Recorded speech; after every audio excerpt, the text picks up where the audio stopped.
Hey everyone, Andrew here, bringing you another video review, and today we're going to be doing another video game review, and that is of the Xbox 360's Too Human. Take a look at this cover right here. Now, Too Human, at least to my knowledge, was a very anticipated game for gamers. Now, I could be wrong on this because I didn't even know about Too Human until the first few trailers were shown about it a year back. So, I could be wrong about this. This is just what I've been hearing on the street. But a lot of people were looking forward to Too Human. Did it pay off, or was it a letdown? I'll let you know in this review. Now, Too Human is a game that I actually picked up on the release day, and I don't do that for many games. The only games I actually pick up on the release day are Zelda games and Resident Evil games. Everything else I like to tend to wait and see if it's good or not. I used to do it with Sonic games before they got crappy, so that kind of went downhill. We'll deal with Sonic sometime later in the future. So with that said, there's going to be a lot more structure to my video game reviews than there were in previous reviews. I'm going to talk about the main points of the game, and then the main areas, and then just give my overall review at the end. So with that said, let's start things off with concepts. The main concept behind Too Human is that we're taking the northern gods, the Aesir, Odin, Loki, Thor, Balder, those like, and we're putting them in a futuristic atmosphere.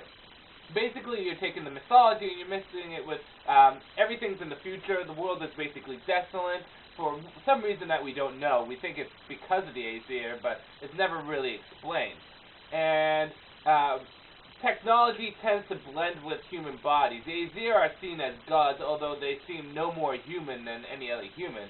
So that just shows how stupid the people are in this game. You play the role of Balder. And this is surprising because usually in games where you play Northern mythology, it would be Thor that you play as. But no, you play as the whiny, cryy Balder. Now, at first I thought Balder was a badass. He kind of just gives you that, wench, shut up, and I'm going to rip your throat out. But then he just starts crying about everything else, so he doesn't become that much of a likable character. And I never really cared about him in the old mythology either. I would take Thor over any of those gods, with the exception of Loki, any day. Thor and Loki have been my favorite gods from that era. Now, the concept automatically gets a plus for me, because, one, you're doing something out of the ordinary. You're taking something from mythology, and you're giving it kind of futuristic twist. So, I'm okay with that, and I like Northern mythology. I think it's good, and it was nice to see it blend into this. In addition to that, the ability to modify your character with techno upgrades is, it's kind of a cool thing. You get a choice to either go to the human side or the techno side. My friend chose the techno side, where I did the human side. And techno sides have different abilities, where the human sides are more physical ability upgrades. I don't know too much about the techno side. I only played this with one character, and we'll get into that a bit. So, yes, the concept does get a plus. Let's go on to the story. The story basically has 3 or 4 levels into it. The first 3 are kind of short. The last one is incredibly long. Incredibly long. The story is basically you're following Balder after he's recovered from taking a bullet to the head.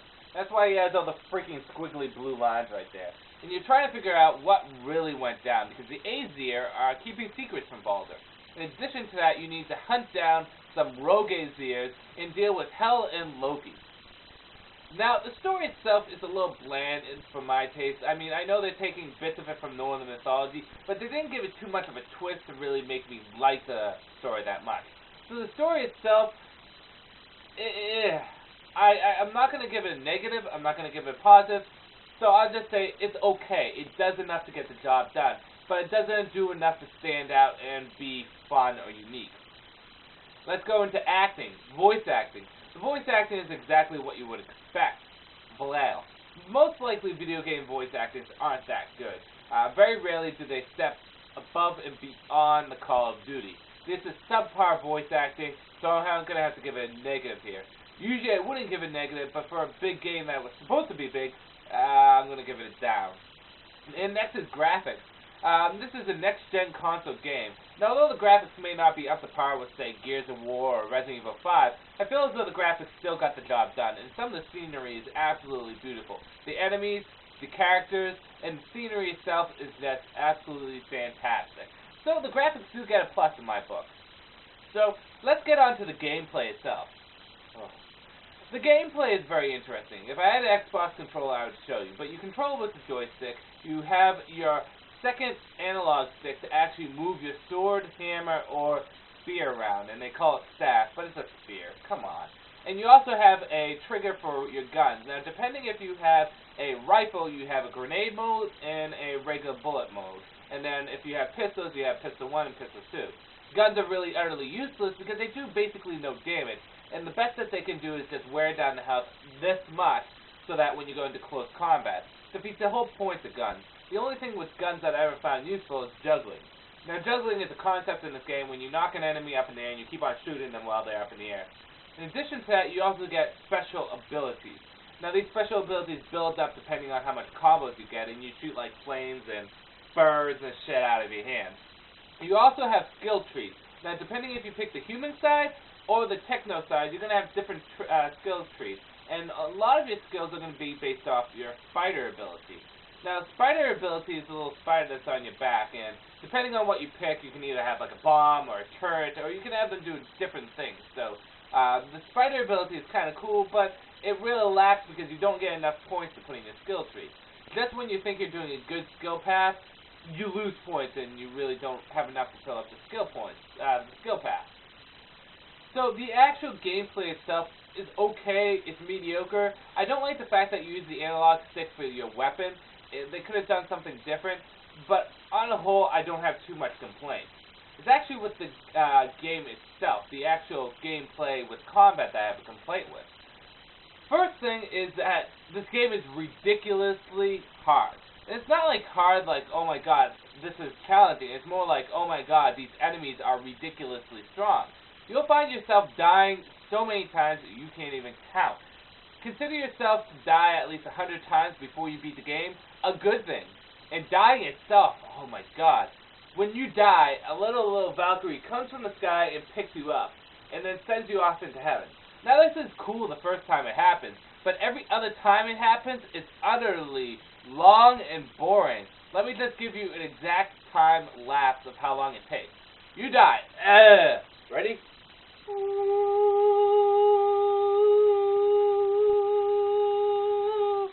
Picks you up. Sends you to heaven. Wait 5 seconds. Game loads. Now you get to fight again. Oh wait, you just died again. Oh, there it goes again. So dying is so incredibly repetitive, and it really hurts the game a lot, because it makes it incredibly boring. Just dying and dying and constantly dying. Now the first 3 levels, dying isn't a huge thing. I mean, it happens every once in a while, but usually you can work through it. If you're smart, you can actually use combos to get through dying a lot. You may go through the first 3 levels dying maybe 30 times. It's the last level that's incredibly long, and you actually go to hell. It's so long, so tedious, and enemies kill you ridiculously fast, and it's just utterly boring. So, I mean, it's just... I can understand a game being challenging. For example, take the Legend of Zelda series. It's a challenging game, but it's rewarding and fun. This game is challenging, but frustrating and annoying. There's no real reward with it. Now, overall, the gameplay itself, on a whole, gets a negative for me. As much as I would like this game, I mean, the gameplay just doesn't work out, and it's so frustrating. It's not that it's hard or bad gameplay, it's just frustrating gameplay. Dying all the time. In addition to that, the levels are very short, with the exception of the last one, and you only get 4 levels. So, you can beat this game within a day, like I did, and you have to play through it multiple times. Now, there is a small silver lining for Two Humans. And the small silver lining is that this is the first part of a trilogy. And whatever character you make in this game transitions on to the other games. You can actually upload your data into the sequels that have not been made yet. This gives the developers a chance to fix out all the mistakes that they made in this game. Will they do it? I don't know. But with that said, on a whole, Two Humans, is it worth getting? As much as I try to like this game, and I really do, because it has a good feel and atmosphere to it, the gameplay hurts it just way too much, and it sucks. It really does. So on a whole, I would avoid Two Humans. Now, if you're looking for an Xbox game to kind of pass the time, this is only $20, but but still, that's too much than I would pay for it. I paid $60 for it when it came out. Biggest mistake in video games I've ever made. Now, I am going to pick out the rest of the games in this series, mainly because I committed myself to them, and I would like to see if they fix the problems that they made in this game. But on a whole, this game blows, and I would recommend not buying it. Stay away from Too Human. It's a waste of your money, and there's a far better Xbox 360 games out there, far better video games in general out there for you. So with that said, I'm going to end this review here. Stay away from Too Human. It's just too crappy. With that said, this is Andrew saying, peace out for now.